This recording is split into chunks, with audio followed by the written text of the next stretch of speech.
Hey YouTube, we're in a different corner. Normally the camera's there, but because the bass amp is over in that corner over there, and to do with volume and something, I need to get a mic or something. I'm just using the one that's on the camera, and it doesn't take the bass, it just farts. So what I'm doing is I'm sitting over there and I'm going to play it really quietly.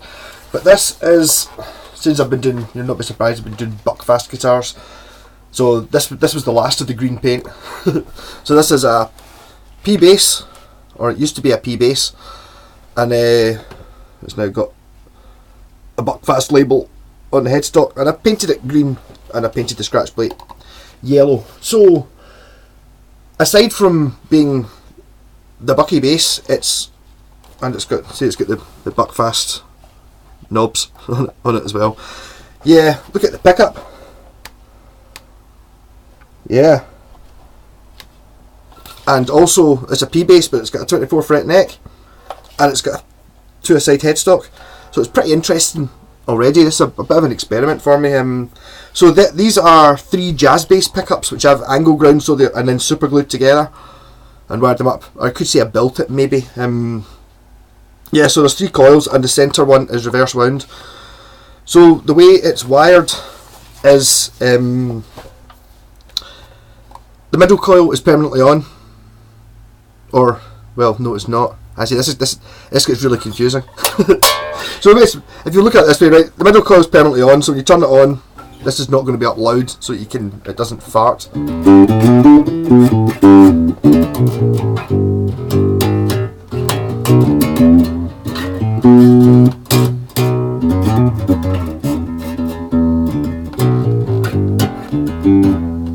Yep, so it's a middle coil on its own, the volume tone up full.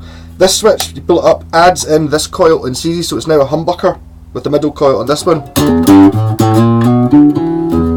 hope it's not making the camera fart.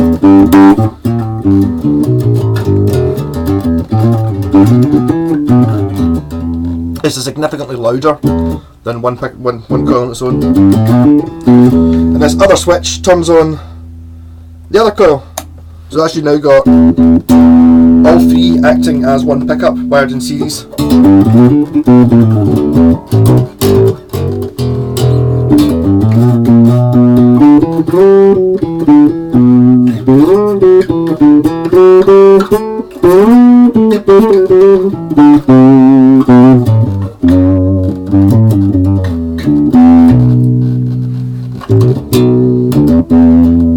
Right, so when these are, to turn these back off, this is back onto the middle coil. The volume controls push-pull, so you pull it up and it reverses the phase, which, you know, when you watch my videos, when you reverse the phase of one pickup, it's got to be out of phase with something else, it can't be its own, so that is reversing it, but it doesn't do anything. What it does do is when you've got, so that's when you get these 2 on now, and then that's then phased, which is very thin.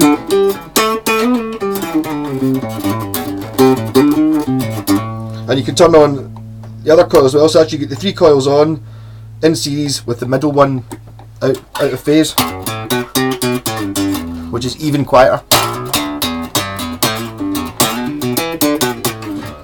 I think if you were actually going to be gigging with this, unless you had some really quiet songs or really loud songs, you'd really need to have an amp, you know, be constantly adjusting your amp to get them all to the same volume, because I mean that's, you know, it's about a tenth of the volume. It's a different sound though. Right, and the way this was meant to be wired, I was going to have, so these are in series just now, so this is all 3 on in series. If you pull this out, it puts these 2 coils in parallel.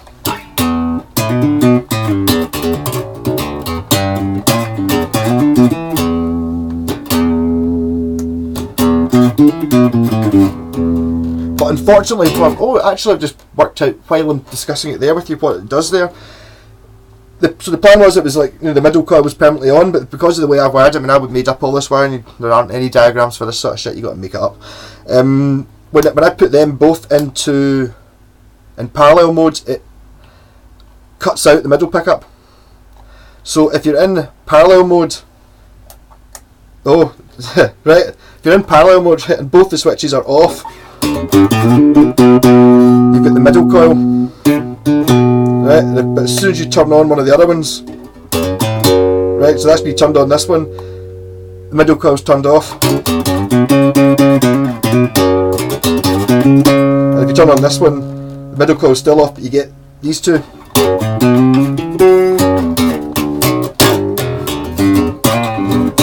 It's to do with the, but that's actually quite a good sound as well. It's quite these are more sort of your sounds you would get out of jazz bass or P bass.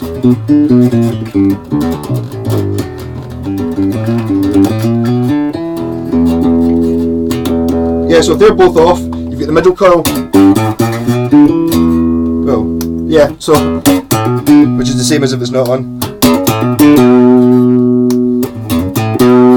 And then add in this one. All three.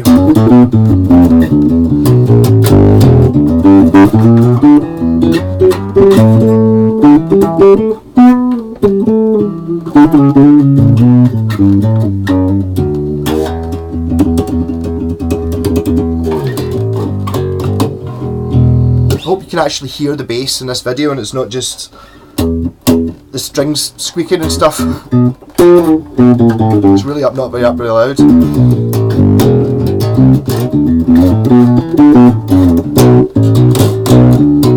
I had to do some crazy stuff on the back because obviously you can't just put a 24 fret neck on a 21 fret body like the way I've done it. The scale length was the same, so the nut isn't, the distance from there, the nut to the saddles has to be the 34 inches, which is what the neck is and what an original P-bass neck is.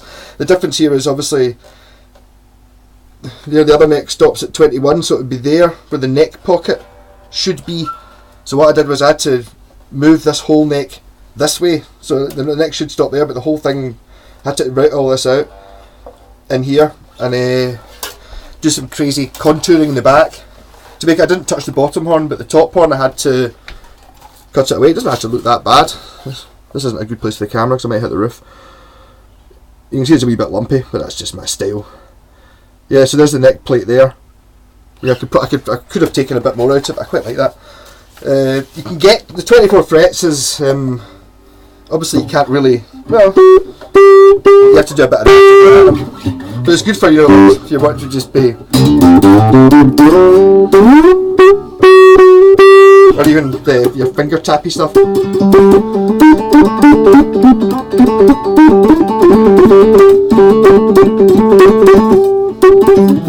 you need to have the amp up louder for that.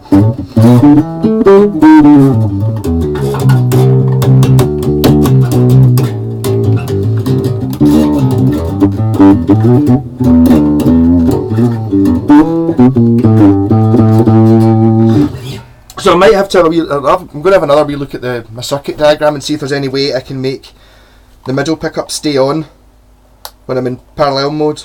Parallel mode. It is annoying that it cuts out. It's because it's in C's. It's like it leads into the negative of both of these pickups. So when you, well, what this does is it puts the negative of these pickups into straight to earth, which unfortunately earths the middle pickups hot. If that makes sense, you're doing well. Yeah, so this pickup was kind of one of the reasons I did it. In fact, I'm just going to run downstairs to get it. I've not actually had a look at this, but I've got if you look at my other videos, I've got a guitar called an Eastwood Monolith, which in the video you see from the NAMM show, the guy says it's the biggest pickup on the planet, but I've got a funny feeling that one's going to be significantly bigger. 2 seconds.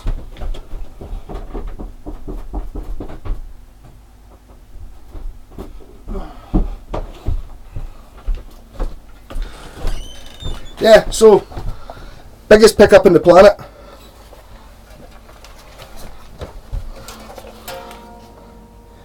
The wee puffy looking thing in it. Yeah, so this, if that's the biggest pickup on the planet, then this is now the new king. But it actually sounds pretty good with the 3 on.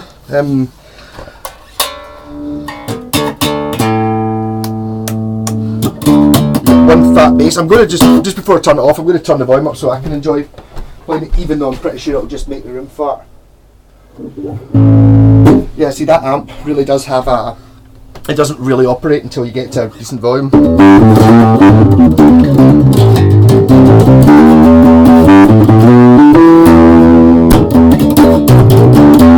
that sounds 100 times better to me, but I bet you it doesn't sound, you can't even hear it in the camera.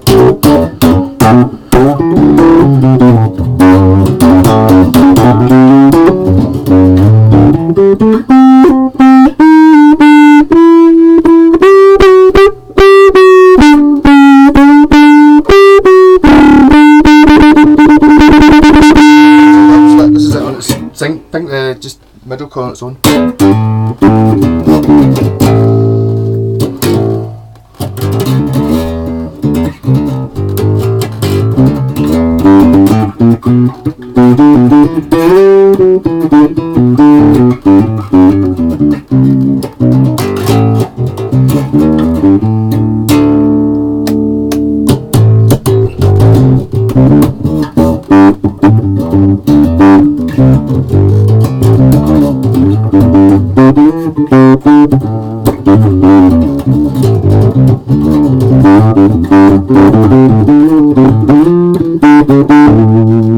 But there is one problem with this. I was playing it.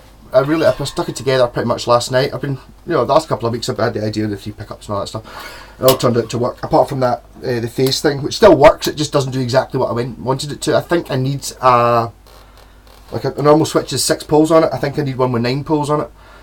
And I've got one, but I don't think you can get a push-pull volume control that's got 9 poles on it. So I could make, if I made the series parallel switch, like a switch instead of being that, I could make it work the way I intended, but it's annoying.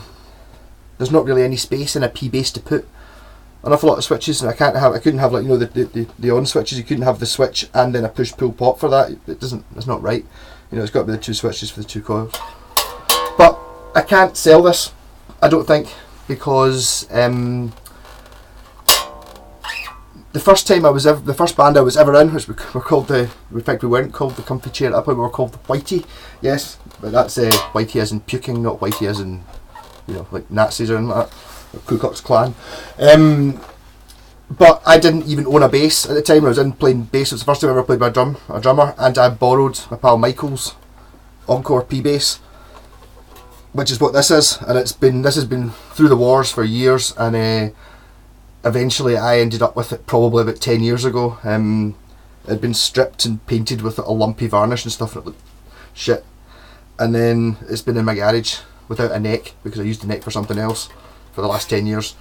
And then I sort of started putting it together again, and once I put it together, it started to be quite good, and it's like, alright, and then I started remembered and went, I've got a bit of sentimental value, So this could be a prototype Bucky bass, because I do actually have another one, and I've actually got another 24 fret neck, so I might, this works so well, I might just build one exactly the same to sell. I don't know if I don't know if I should really buy any more Bucky paint though. It doesn't seem right. I don't want to saturate the market. I've already done 2 guitars, and I've got a Telecaster coming up, and this one. So I should really keep one for myself, I think. So I might make this bass again, but probably not a Bucky bin.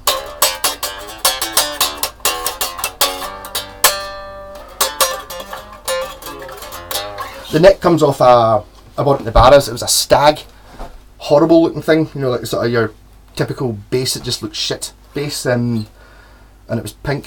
It looked terrible, but it's got a really nice neck on it. Well, now, and I believe I think that might actually be the pickups from it. The outside 2, the one in the middle, the reverse wound one, is from an Ibanez 5-string, because it's reverse wound.